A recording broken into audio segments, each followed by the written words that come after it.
What up? It's Yeager. In your DMs. I mean YouTubes. Oh, and a pretty sleepy Loki. We're here to give you another rundown, run through, top off, send off of AEW's Dark and Elevation. And we're going to kick it off with Elevation because that's the one that happened first. Now, this one was, albeit pretty short, but we're going to make it sound as important as possible because these matches were pretty damn great. So, to kick things off, was one of the heartthrobs of the heartthrob. That would be Miss Red Velvet versus the debuting Angelica Risk, who threw Red Velvet into the ropes and had the audacity to start twerking. I said it. She started twerking in the middle of the ring. First, standing. Then proceeded to get on her knees and twerk as if to taunt Red Velvet. Which didn't stop her anyway because Red Velvet won. After that, we had the upcoming TNT Championship challenger, Lee Johnson, coming up against Marcus Cross. Now that name might sound familiar because he is the guy with 10 feet of hair. Blonde hair. Just fomp and fomp.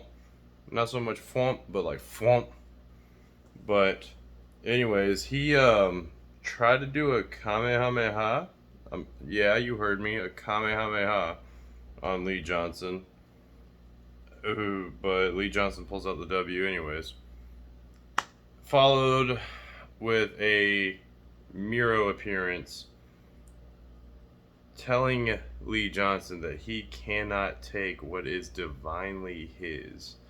And if that's not just a perfect line for the Redeemer, then I really don't know what is.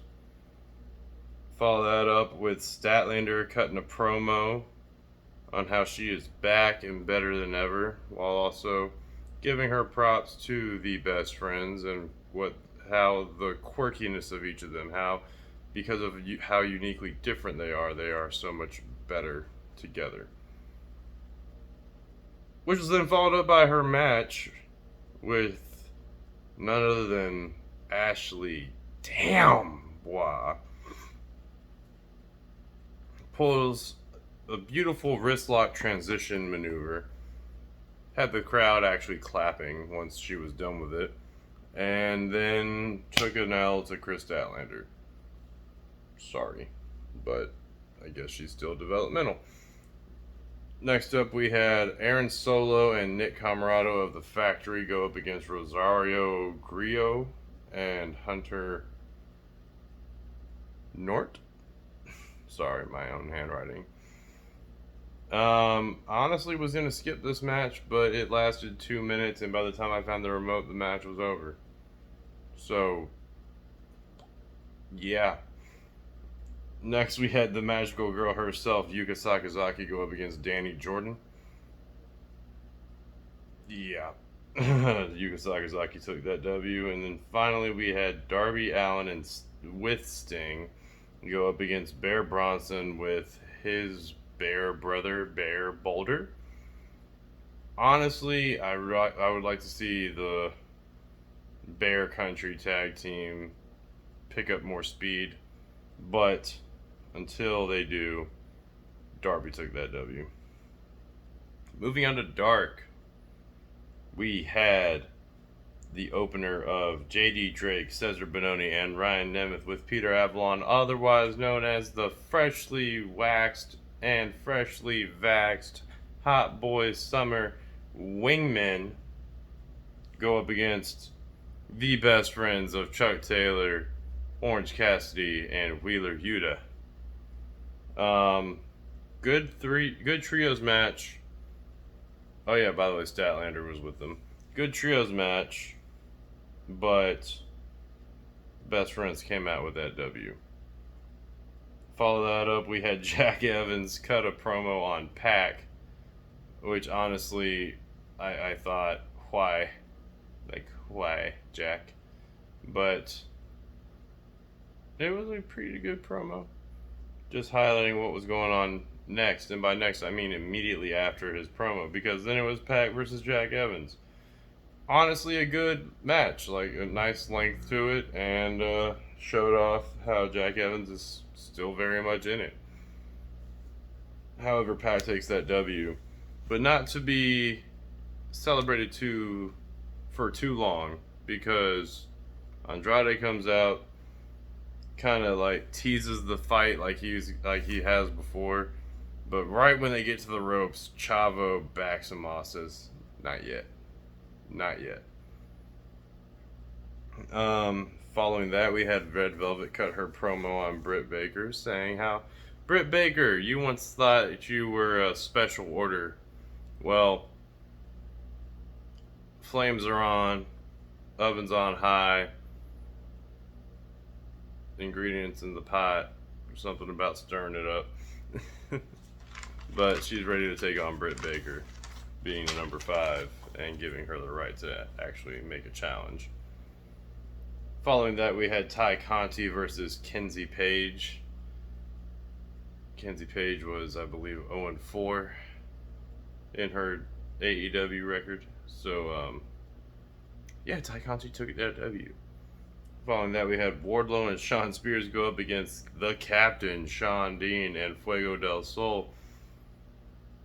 Need I say more about the Pinnacle members? Yeah, they won. Hikaru Shida came up against Maddie Max. Hikaru Shida took that W. Next up, we had the Lucha Bros versus the Chaos Project. This was an actual fun match between like Serpentico at least and the Lucha Bros, doing their Lucha stuff. And then of course Luther pulling out his shenanigans with Serpentico, using him as a weapon essentially. But the Lucha Bros come out with that W, and also have Andrade ever looming over. Next we had Diamante versus Layla Hirsch. Whoops, I'm skipping a match. This was a pretty decent 8-man tag match, but it was the Varsity Blondes and the Seidel brothers versus Matt Hardy, the Blade, and the Acclaimed. I was a little miffed at Dark for this because there was no entrances, and I do love an Acclaimed freestyle. But I digress. Through some cheating of their own, Matt Hardy, the Blade, and the Acclaimed actually take a win.